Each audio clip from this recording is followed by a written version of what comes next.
दोस्तों, आज की कहानी जब मैंने पढ़ी, उस पे रिसर्च की, तो उसे सुन के मेरे होश उड़ जाते हैं। जो गार्जियन होते हैं, जो माता-पिता होते हैं, जिनकी संतानें नहीं होती हैं, वो अपने बच्चों को पाने के लिए दर-बदर की ठोकरें खाते हैं, डॉक्टर्स का सहारा लेते हैं, मंदिर पे जाते हैं, गुरुद्वारा, चर्च सब जगह पे जाते हैं। लेकिन जब वही बच्चा अपनी माँ का कातिल बन जाए, तो उसे दुनिया किस नाम से जानेगी? आज ऐसी ही कहानी आपके सामने मैं लेकर हाजिर हुआ हूँ। पसंद आएगी तो सब्सक्राइब जरूर करिएगा, शेयर जरूर करिएगा अपने दोस्तों के साथ, जिससे उनकी भी आंखें खुल सके। ये कहानी है उषा के भाई रवि ने सिसकते हुए एक बात बताई। उसने कहा कि बहन को 7 साल की मन्नतों के बाद एक बेटी पैदा हुई थी। बहन ने इसके लिए दर बदर ठोकरें खाई, मंदिर गए, डॉक्टर्स के पास गए, तब जाके एक बेटी पैदा हुई। उसी बेटी ने उतनी ही बेरहमी से उनका गला रेत कर हत्या कर देती है। और घर वाले कहते हैं कि काश यह पैदा ही नहीं हुई होती, तो कम से कम मेरी बहन तो जिंदा रहती। चलिए पूरी कहानी आपको सुनाते हैं और बताते हैं क्या है पूरी स्टोरी। पसंद आए सब्सक्राइब करिएगा। उषा के भाई रवि ने सिसकते हुए बात कही।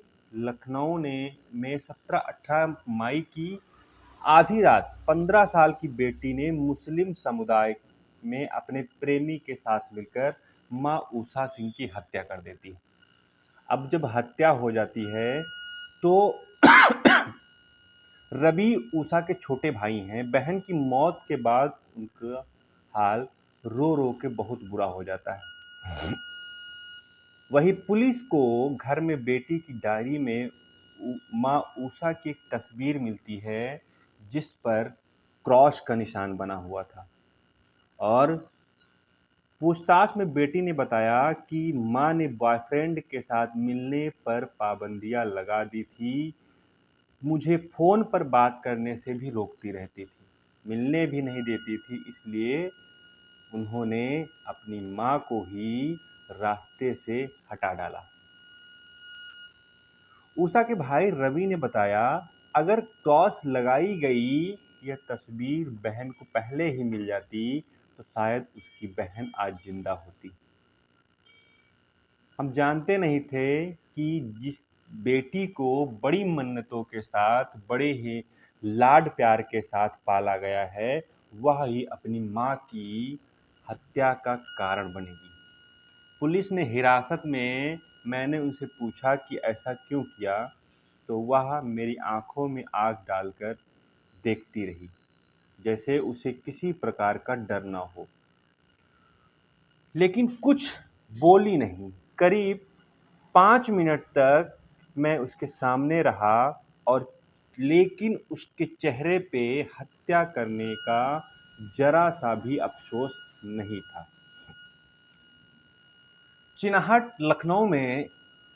चिनहट में सेमरा गांव में रहने वाली उषा सिंह करीब 15 साल की बेटी, जो अपने घर से करीब 400 मीटर दूर रहने वाले एक लड़के से प्यार करती थी। लड़का मुस्लिम समुदाय से था, साथ ही बेटी की उम्र भी कम थी।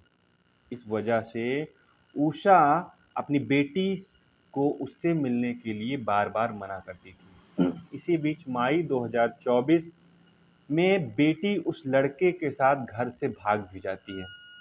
और जब घर से भाग जाती है तो उषा ने लड़के के खिलाफ एक रिपोर्ट दर्ज कराई, लड़की को बरामद कर लिया। पुलिस ने लड़के को बाल सुधार गृह में भेज दिया।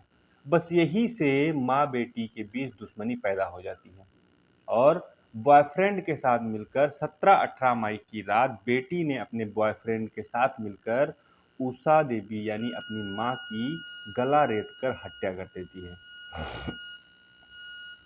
हत्या से पहले जो घटना स्थल था, घटना में घर में जो ताला लगा हुआ था, सोमवार को पुलिस उषा के भाई रवि के साथ मकान में पहुंचती है। वहां से कुछ डॉक्यूमेंट लेने थे। डॉक्यूमेंट लेने के दौरान हत्या आरोपी बेटी की डायरी में उसकी मां की एक फोटो मिलती है, जिस पर क्रॉस का निशान लगा हुआ था और चेहरे पर एक गोला खींचा गया था। तस्वीर को देखकर रवि की आंखें नम हो जाती हैं। उन्होंने कहा, अगर ये तस्वीर शायद मेरी बहन को पहले ही मिल जाती तो मेरी बहन आज जिंदा होती, उसकी जान बच जाती। भांजी लंबे समय से मारने का प्लान बना रही थी। आरोपी लड़का भी उसे धमकी दे रहा था। रवि ने यह भी बताया कि मैं थाने पहुंचा तो भांजी से सामना हुआ। उसे देखकर लगा कि उसे मां की हत्या करने का कोई अफसोस नहीं है। मैंने कई बार पूछा कि उसने अपनी मां को क्यों मारा, तो सिर्फ वह मेरी आंखों में आंखें डालकर देख रही थी और कोई जवाब नहीं दे रही। कुछ देर बाद वह वहां से चली जाती है। बेटी ने हत्या करने से पहले मां के साथ खाना खाया, इसके बाद कमरे में चली गई। रोज की तरह मोबाइल चलाने लगी। उसी पर आरोपी प्लान के तहत काम करने का निर्देश दे रहा था। मां के सो जाने के बाद मोहल्ले में जब सन्नाटा छा जाता है तो उसने बॉयफ्रेंड को घर बुलाया और दोनों ने मिलकर अपनी मां का गला रेत दिया। और जब गला रेत देती है तो उसकी मां तड़प तड़प कर वहीं दम तोड़ देती है। बॉयफ्रेंड को भगाने के बाद बेटी ने चिल्लाकर पड़ोसियों को सूचना दी। पड़ोसियों के पहुंचने पर उन्होंने मामा को बुलाने कहा तो वह लड़की मना करने लगती। और पुलिस ने जब मामा से किसी पर संदेह करने की बात पूछी तो उसने सबसे पहले भांजी पर शक जताया। इस पर वह गुमराह करती रही, लेकिन कड़ाई करने पर उसने सच उगल दिया। रवि ने बताया कि बहन की शादी 2001 में हुई थी। कई साल तक संतान न होने के कारण वह परेशान रहती थी। कई जगह पर मन्नतें मांगी, डॉक्टरों से सलाह ली। करीब 7 साल बाद उनके घर में एक बेटी ने जन्म लिया। उसने पूरे गांव में मिठाइयाँ बांटी और दावतें भी की। रवि ने यह भी बताया कि बहन और जीजा बेटी की सारी मांगें पूरी किया करते थे। वह जब बेटी 4 साल की थी तब पिता का देहांत हो जाता है। इसके बाद भी बहन ने उसकी परवरिश में कोई कमी नहीं छोड़ी थी। वह जो चीज़ मांगती थी उसे माँ चाहे जहाँ से उसे पूरा करती थी। धीरे धीरे कमाई ना होने की वजह से आर्थिक स्थिति खराब हो गई तो बेटी के लिए भी जॉब शुरू करना ही एक ऑप्शन बचा था। माँ अपनी इकलौती बेटी को पढ़ाना चाहती थी, लेकिन उसकी हरकतों की वजह से 9वीं कक्षा के बाद स्कूल को छुड़ा दिया जाता है। आरोपी लड़के से उसे दूर रखने के लिए अपने साथ ऑफिस लेकर जाना शुरू कर देती है। काम खत्म होने के बाद अपने साथ ही वह लेकर आया करती थी। बेटी को कभी पैसों की जरूरत होती तो भाई से मांगकर उसकी जरूरत पूरी कर दिया करती थी। पुलिस लॉकअप में लड़की और उसका बॉयफ्रेंड रात भर चुपचाप बैठे रहे। दोनों के चेहरे पर कोई सिकन नहीं थी। दोनों ने लॉकअप में खाना खाया, हालांकि किसी के कुछ पूछने पर कोई जवाब नहीं देती थी। पुलिस को बेटी ने बताया कि बॉयफ्रेंड जेल से छूटने के बाद लगातार उसे उकसाता रहता था। कहता रहता था कि माँ, हमारे और तुम्हारे बीच का एक बंधन है जो हम दोनों को मिलने नहीं देगी, जिसके लिए हमें इस बंधन को तोड़ना होगा।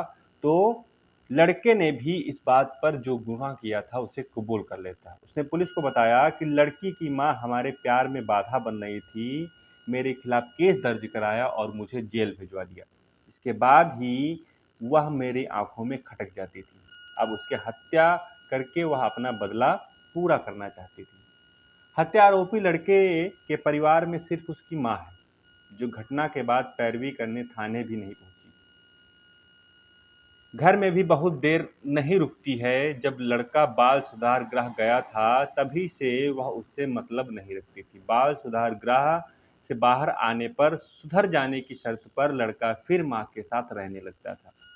एक दुकान में गाड़ी बनाने का काम शुरू किया था, लेकिन फिर भी वह अपनी हरकतों से बाज नहीं आ रहा था और दोनों ने मिलकर लड़की की मां की हत्या कर देती। जब पुलिस को सारी जानकारी प्राप्त होती है तो पुलिस उसे अरेस्ट करके फिर जेल में डाल देती है और उन पर कार्रवाई करती है। तो ये थी कहानी कि जिसे लोग मन्नतों के बाद मिलते हैं, मन्नतों के बाद पाते हैं, उसे फिर से गंवाने को मजबूर हो जाते हैं। इसी कहानी के साथ मैं मिलता हूं अगले वीडियो में। तब तक के लिए नमस्कार, जय हिंद, वंदे मातरम।